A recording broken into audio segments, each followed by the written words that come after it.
말씀드렸듯이 사순절 셋째 주일입니다. 이 사순절 기간 동안에 여러분의 기도에 특별하게 포함되는 것이 무엇입니까? 사순절이기 때문에 특별히 작정하며 기도하는 그런 문제들이 있습니까?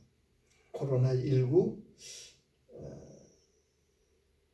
우리의 믿음, 우리 자녀들의 믿음, 직장과 사업체, 혹은 나라의 정치, 경제, 사회의 여러 가지 문제들, 교회, 성도들, 우리가 그것들을 기도하지요. 하루도 쉬지 않고 기도해야 될 문제들이라고 할 수 있을 것입니다. 저는 이 사순절 기간 동안에 특별히 그 미얀마, 옛날 버마라고 그랬지요. 미얀마를 위해서 기도하기를 간절히 부탁드립니다. 이미 언론 매체들을 통해서 미얀마의 군부 쿠데타가 일어나고 그것을 반대하는 국민들의 시위가 지속되고 있다 하는 보도를 들었습니다. 어제까지 공식 확인된 그 군부에 의해서 진압하는 과정에서 대부분이 아마 총에 맞아 돌아가신 것으로 아는데 55명이 숨을 거뒀다. 공식 집계고 비공식적으로는 훨씬 더 많을 거다라는 그런 보도를 듣습니다.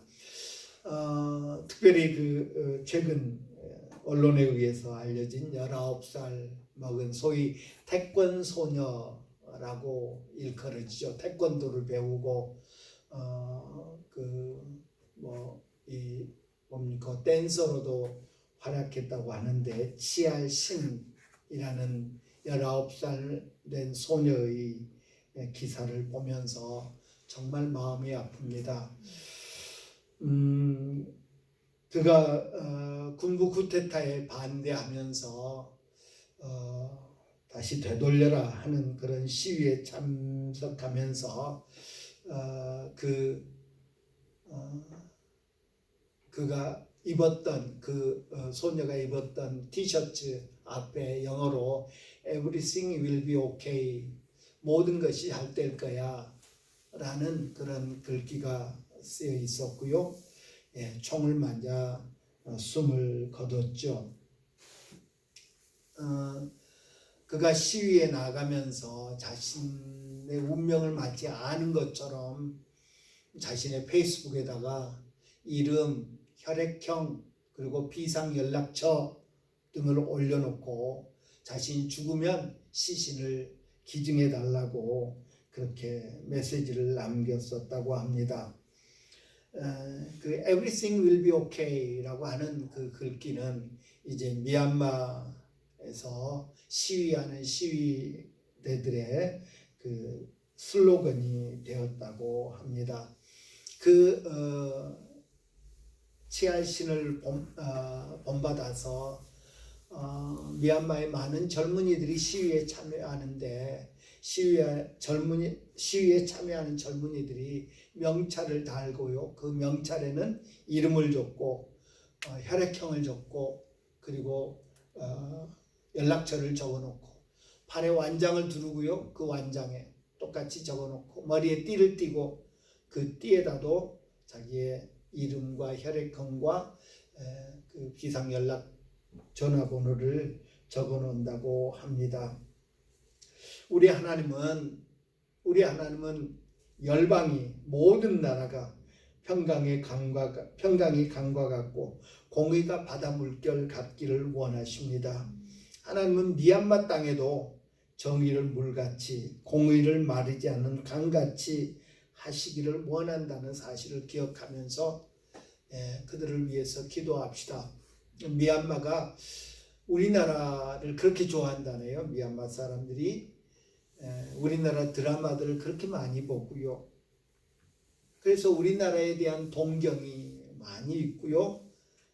그래서 미얀마 선교가 미얀마 사람들에게 전도하는 일이 그 어느 때보다도 쉬워졌답니다. 그리고 많은 사람들이 예수를 영접하기도 하고요. 왜 이런 일이 벌어질까요? 왜 자국민에게 총뿌리를 겨누면서 망원경을 장착한 총을 자국민에게 이렇게 멀리서 저격하기 위해서 총뿌리를 겨누는 그런 모습이 왜 나타날까요? 5.18 광주 의회를 많은 사람들이 그 모습을 보면서 떠올립니다. 최근 한 기독교계 방송에서 전두환 씨의 둘째 아들이 인터뷰하는 모습이 방영됐습니다. 지금 신학교 다닌답니다. 목회자가 될 준비를 하고 있답니다. 신학교를 다닌다고 가겠다고 그러니까 아버지와 어머니가 매우 좋아했답니다. 네가 이제 졸업해서 목회하면 내가 그 교회 다닐게 했답니다.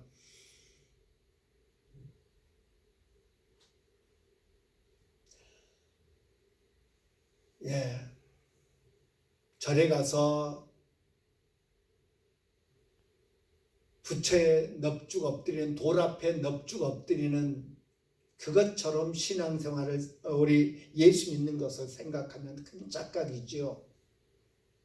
많은 종교 중에 하나, 그래서 바꿔도 되고 그냥 종교만 바꾸는 것으로 생각하면 큰 착각이지요. 그분이 공부하는 신학교는 또 그 교단은 어쩐지 모르겠습니다만은 우리 교단은 그 사람은 목사가 될 자격이 없는 사람입니다. 이혼을 2번이나 하고 지금 3번째 분과 결혼해서 살고 있죠. 다른 사람에게 유익을 끼치고 다른 사람을 위해 희생하며 섬기는 삶이 주님이 우리에게 기대하시는 삶이고요. 자기의 권력을 위해서 지금 미얀마 군부가 했던 것처럼 했던 사람이 예수님을 영접하기 위해서 그야말로 참회의 눈물을 많이 흘려야 될 텐데 과연 그럴까요? 불과 며칠 전만 해도, 얼마 전만 해도 자기는 아무런 죄가 없다고 주장하는 그런 모습들이 우리의 마음을 아프게 합니다. 분명히 합시다. 결코 우리 주님은 우리가 세상에서 잘 먹고 잘 살기 위해서, 나 혼자 잘 살기 위해서 우리를 구원하지 않으셨다는 사실입니다. 우리를 위해 당신의 목숨을 희생제물로 드린 것이 아니라는 것입니다. 찬송가 311장에 보면 내 너를 위하여 몸버려 피 흘려 내 죄를 속하여 살 길을 주었다. 아버지 보좌와 그 영광이 떠나서 밤같은 세상에 만백성 구하려 내 몸을 희생했다. 죄 중에 빠져서 영죽을 인생을 구하여 주려고 나 피를 흘렸다. 내 죄를 대속했다. 한없는 용서와 참 사랑 가지고 세상에 내려와 값없이 주었다. 너 위에 몸을 주건만 너 무엇 하느냐? 너 무엇 주느냐? 라고 묻습니다. 이 물음에 우리가 뭐라고 대답할 수 있을까요? 이 사순절에 이 물음 앞에 우리 스스로를 세우면서 우리를 돌아보는 그런 기회로 삼읍시다. 주님이 나를 위해 다 주었는데 그 영광, 그 물과 피를 다 주고 희생했는데 나 무엇 하는가? 나 무엇 드릴 수 있는가? 나는 주님의 십자가 앞에서 어떤 모습인가? 우리 자신을 세우는 그런 기회가 되어야 할 것입니다. 예수님이 사람들을 가르치는 현장에 한 관리가 예수님을 찾아왔습니다. 마태는 그 사람에 대해서 자세히 이야기하지 않습니다. 그냥 무명의 사람, 익명의 사람으로 한 관리라고 표현합니다. 마가복음, 누가복음에도 똑같은 기록이 있는데 마가는 이 사람이 회당장 중에 한 사람이었고 이름은 야이로라고 밝히고 있습니다. 누가 역시 그는 회당장이었고 이름은 야이로라고 말하고 있는 것을 봅니다.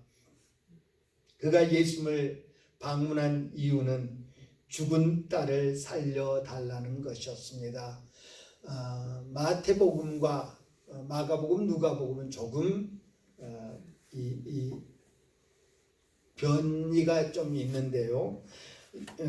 마태복음에 보니까 내 딸이 방금 죽었사오나 오셔서 그 몸에 손을 얹어 주소서 그러면 살겠나이다 라고 말합니다. 누가는 이는 자기에게 12살 된 딸이 있어 죽어가미르라. 마가는 간곡히 구하여 이르되 내 어린 딸이 죽게 되었사오니 오셔서 그 위에 손을 얹으사 그로 구원을 받아 살게 하소서라고 말했다고 합니다. 마가와 누가는 다 죽었다, 거의 죽게 됐다, 그러니 오셔서 좀 살려달라라는 표현을 하고 있고요. 마태는 죽었습니다. 내 딸이 방금 죽었습니다 라고 말씀하고 있는 것을 봅니다.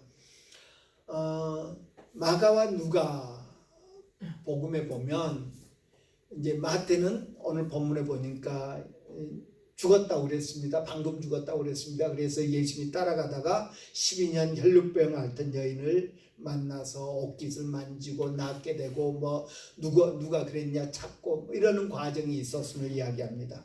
마가와 누가는 곧 죽게 됐으니 좀 가셔서 살려주십시오 하니까 따라갑니다. 그러던 중에 혈루병 걸린 여인의 사건이 있습니다. 그래서 조금 지체된 사이에 야이로의 집에서, 회당장의 집에서 사람들이 와서 죽었으니 선생님 모시고 오실 필요 없습니다 라는 전가를 전했다고 이야기하고 있습니다. 이런 혼란스러운 상황에서 예수님은 마가와 누가복음에 보면 두려워하지 말고 믿기만 하라, 그리하면 딸이 구원을 얻으리라 라고 말씀해 주시고 야이로의 집으로 향했다고 기록하고 있습니다. 약간의 시차가 있습니다. 방금 죽었습니다 라는 표현과 그리고 따라가다가 잠깐 지체했는데 사람들이 와서 딸이 죽었다 라고 알리는 그런 상황입니다. 조금의 시차가 있지만 누가 뭐래도 우리는 그 상황이 절망적인 상황이라고 표현할 수 있을 것입니다. 아주 절박한 그런 상황이었습니다. 희망이라는 말보다는 절망이라고 하는 단어가 어울리는 그런 상황. 회당장이라고 하는 지위에 있는 사람에게 딸이 하나 있는데 외동딸인데 12살 먹었습니다. 그 외동딸 12살밖에 되지 않은 딸은 인생의 끝자락에 서 있습니다. 인생이라고 하는 길의 절벽 앞에 서 있습니다.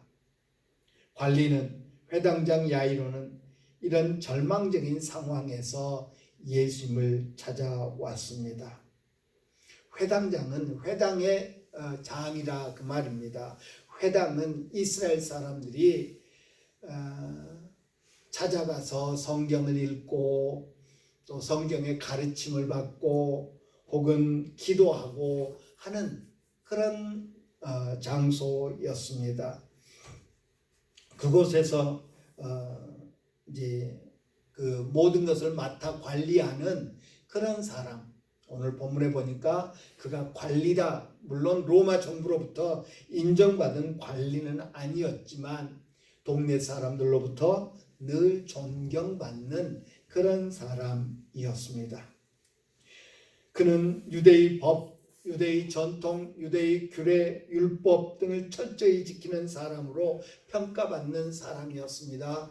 하나님의 말씀뿐만 아니라 하나님의 말씀에 대한 해박한 지식이 있었을 뿐만 아니라 유대의 전통에도 지식이 있었고 그 전통을 잘 지키고 가르치는 그런 사람이었습니다.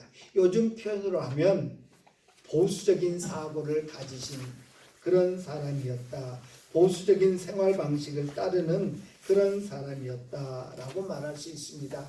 그런 그가 당시에는 가장 진보적인 그런 언행을 해왔던 예수님을 찾아옵니다. 왜입니까? 예수라면 자기의 사랑하는 외동딸을 위해서 뭔가를 해줄 수 있다고 여겼기 때문입니다.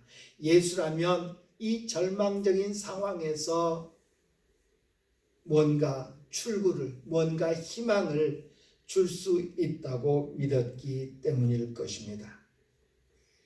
그렇습니다. 믿음은 무엇이든 도와줄 수 있는 전능하신 주님과 아무것도 할 수 없는 무능한 우리의 접촉점입니다.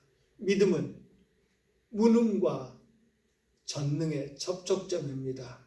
무능은 절망과 희망의 접촉점인 것입니다. 백부장의 믿음은 중풍병으로 고생하는 종이 예수님과 만나게 하는 그런 접촉점이었습니다. 중풍병자의 친구들의 믿음은 그 중풍병자와 예수님을 만나는 만남의 접촉점이었던 것입니다. 오늘 본문에서 이 관리의 믿음 역시 12살 된 딸과 예수님을 만나는 그 만남의 그 접촉점이었음을 봅니다. 최근에 인기를 얻기 시작한다고 하는데요. 한 드라마에서 인권 변호사의 변호사 사무실 이름이 지푸라기로 나오는 것을 봅니다. 물에 빠진 사람이 지푸라기라도 잡는다는 그런 우리 표현들이 있죠. 오늘 본문에 나오는 이 관리가 예수님을 찾아온 모습이 바로 지푸라기를 잡는 심정, 지푸라기의 믿음 아니었겠는가 싶습니다. 그는 예수님께 찾아와 절합니다. 그리고 말합니다. 내 딸이 방금 죽었사오니 오셔서 그 몸에 손을 얹어주소서 그리하면 낫겠나이다 라고 요청합니다. 우리 이 야이로의 믿음을 배울 수 있기를 바랍니다. 야이로처럼 말할 수 있기를 바랍니다. 오셔서 그 아이의 몸에 손을 얹어주소서, 오셔서 몸에 손을 얹어주소서 라고 말합니다. 야이로는 예수님을 초청합니다. 그의 삶에 예수님을 초청합니다. 외동딸의 삶에 예수님을 초청합니다. 야이로는 지금까지 이 딸이 없는 인생을 한 번도 생각해 보지 않았을 것입니다. 아니, 상상할 수도 없는 그런 일이었을 것입니다. 그런데 급기야 절망적인 상황이 야이로에게 닥쳐왔습니다. 그리고 자기의 외동딸에게 닥쳐왔습니다. 그 순간 야이로는 예수님을 자기의 삶으로 초청합니다. 자기의 삶의 자리로 초청합니다. 예수님, 내 삶에 들어와 주십시오. 예수님, 우리 가정에 들어와 주십시오. 우리 딸의 삶에 예수님 들어와 주십시오. 개입해 주십시오. 와 주십시오. 라고 초청하고 있는 것입니다. 예수님이 자기의 인생의 자리에 오셔서 간섭해 주기를, 조정해 주시기를, 컨트롤해 주시기를 구하고 있는 것입니다. 그리고 이 초청의 결과는 실로 놀라운 것이었음을 우리는 성경을 통해서 봅니다. 회당장의 무능이 예수님의 전능으로 대체되었습니다. 회당장의 절망이 예수님이 주신 소망으로 바뀌었습니다. 사람들의 슬픔이 기쁨으로 바뀌었습니다. 장례식장이 축하연을 하는 장소로 바뀌었음을 우리가 볼 수 있습니다. 주님을 우리 삶의 자리에 초청합시다. 주님 와 주십시오. 주님 와 주십시오. 우리가 절망이라고 느끼는 것들이 무엇입니까? 우리가 낙심하고 좌절할 수밖에 없는 그런 삶의 자리는 어디입니까? 예수님 오셔서 만져주십시오. 예수님 오셔서 터치해 주십시오. 예수님 오셔서 조정해 주십시오. 예수님 오셔서 간섭해 주십시오. 예수님 오셔서 보호해 주십시오. 예수님 오셔서 인도해 주십시오. 예수님을 초청하는 예수님 오셔서 내게 이런 문제가 있으니, 내게 이런 어려움이 있으니, 내 자녀들이 이런 문제를 겪고 있으니 오셔서 만져주십시오. 오셔서 터치해 주십시오. 오셔서 보호해 주십시오. 오십시오. 예수님을 우리 삶의 자리에 초청합시다. 예수님이 관리의 집에 도착했을 때 이미 장례식 준비가 시작되었습니다. 마가와 누가의 기록에 의하면 사람들은 예수님이 회당장 집에 오실 필요가 없게 되었다고 말합니다. 상황 끝났습니다. 상황 끝입니다. 라고 선언합니다. 요즘 말로 하면 의사들이 사망 진단을 내리는 것과 같다고 할 것입니다. 사람이 죽었음을 알리기 위해서 피리 부는 사람이 초청되었습니다. 그 가정의 슬픔을 표현하기 위해서 곡하는 사람들도 왔습니다. 그런데 예수님은 그들의 역할을 중단시킵니다. 물러가라. 이 소녀가 죽은 것이 아니라 잔다라고 말씀하셨습니다. 이 말씀은 설명이 아니었습니다. 이 말씀은 희망사항이 아니었습니다. 이 말씀은 선언이었습니다. 잔다. 이 아이가 죽은 것이 아니라 잔다라고 말씀하셨습니다. 이 말씀은 선언이었습니다.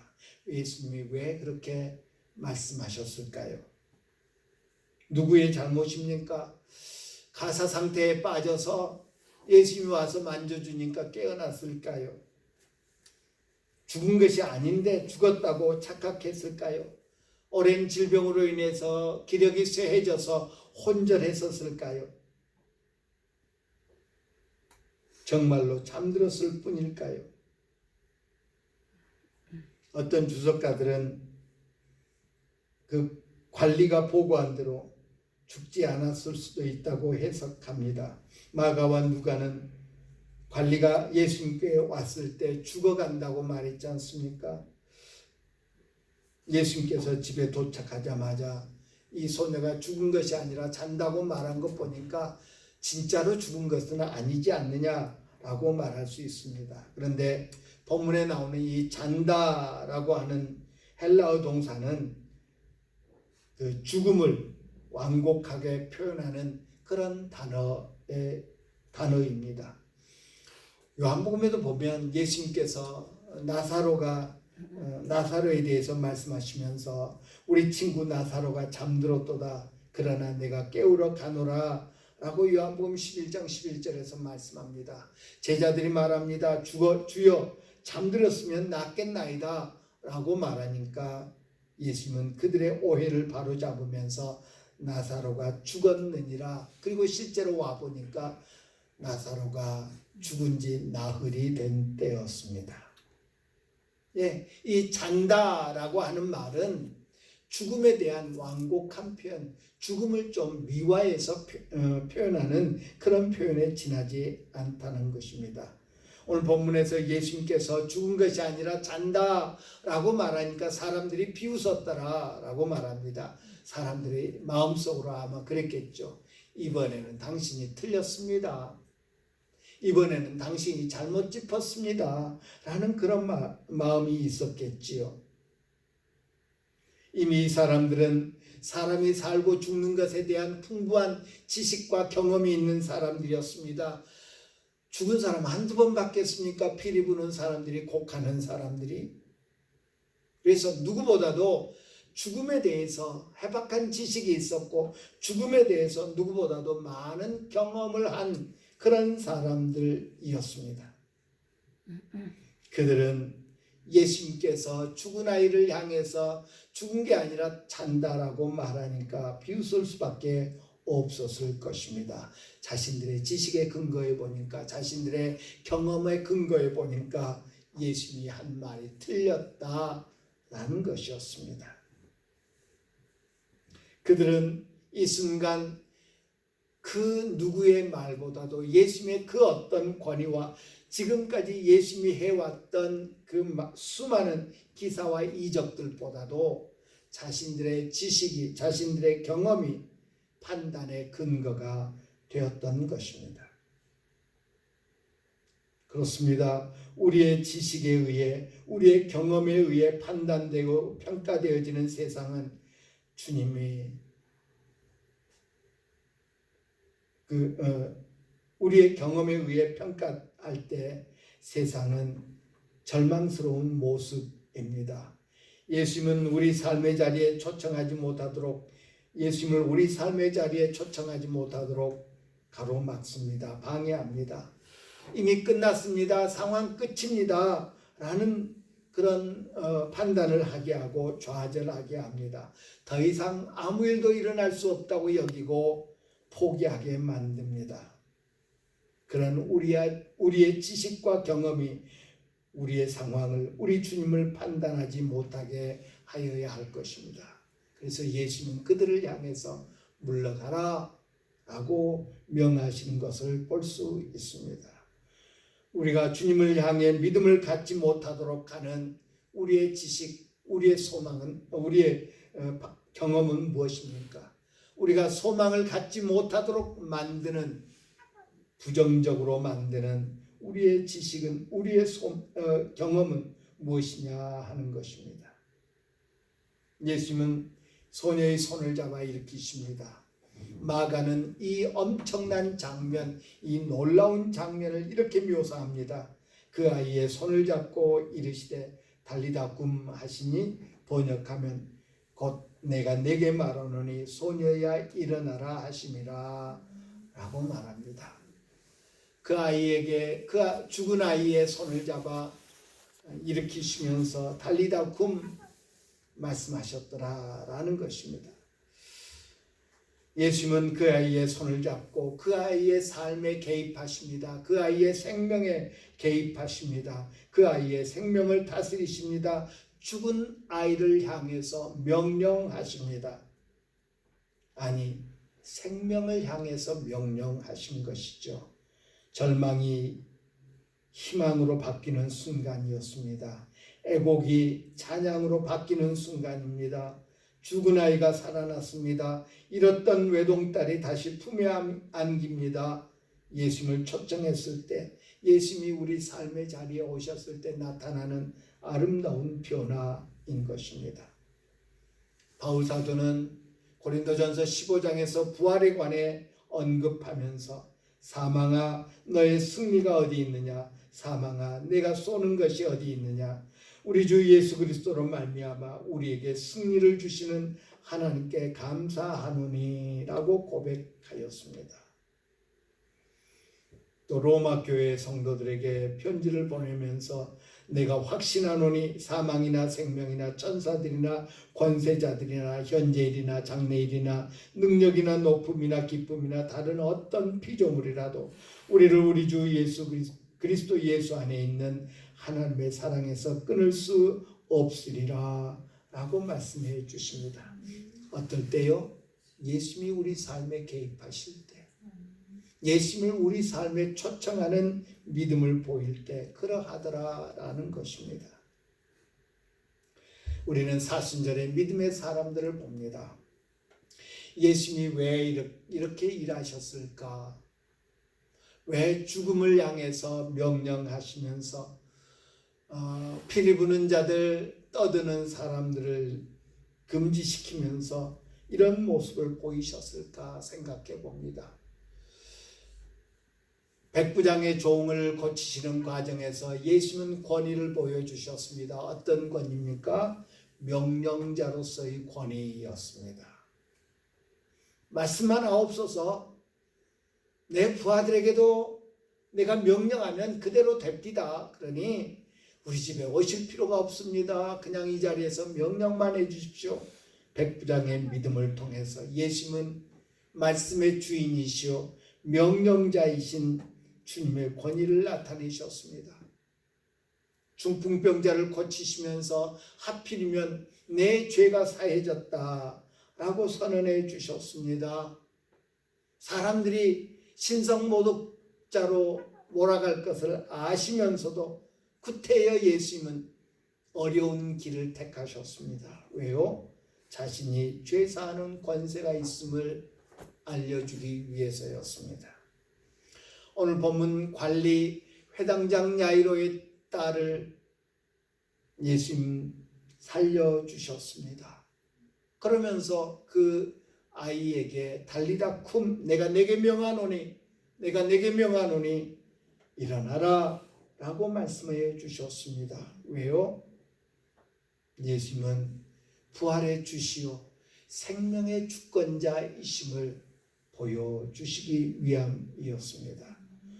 관리의 딸을 살린 예수님의 능력은 삶과 사망에 대한 하나님의 무한한 능력을 세상에 보여줍니다. 나타내 줍니다.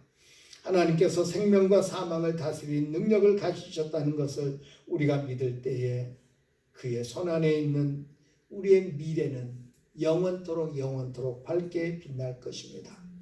예수님은 하나님만이 가지실 수 있는 그런 권위의 소유자이심을 우리는 복음서를 통해서 계속 보게 됩니다. 명령 아닌가 그대로 되더라. 죄 사는 권세를 가지셨더라. 죽음을 향해서도 명령을 내리시는 분이시더라. 이 모든 것은 하나님만 행하실 수 있는 그런 권세, 그런 권위셨다라는 것을 우리는 성경을 통해서 보게 됩니다.